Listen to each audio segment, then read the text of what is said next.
Je crois que c'est le dernier endroit où on peut rassembler les gens, en vrai, et pas en virtuel. Voilà.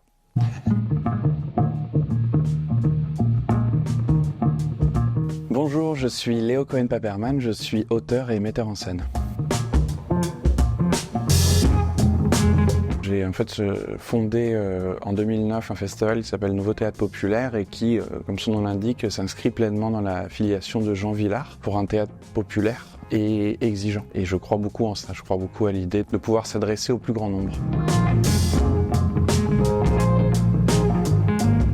Je pense que c'est la chose la plus importante pour moi en fait, c'est de pouvoir proposer au public des spectacles qui rassemblent les gens. C'est le sens du travail que je fais au Nouveau Théâtre Populaire et c'est le sens du travail que je fais dans ma compagnie aussi, où j'ai créé une série théâtrale qui s'appelle 8 rois et dont l'objectif est de faire le portrait des 8 présidents de la Ve République, de Gaulle à Macron. Le point commun de ces deux aventures, c'est cette idée de théâtre populaire, c'est cette idée de construire un rapport très fort au public, un rapport fait de références communes, mais pas seulement, fait aussi d'affect commun et puis de joie d'être ensemble. Je pense que c'est vraiment fondamental aujourd'hui parce que c'est ce que peut faire le théâtre que ne peut pas faire peut-être le cinéma. C'est de réunir des gens dans une présence réelle avec des interprètes et de rassembler dans un monde qui est de plus en plus virtuel.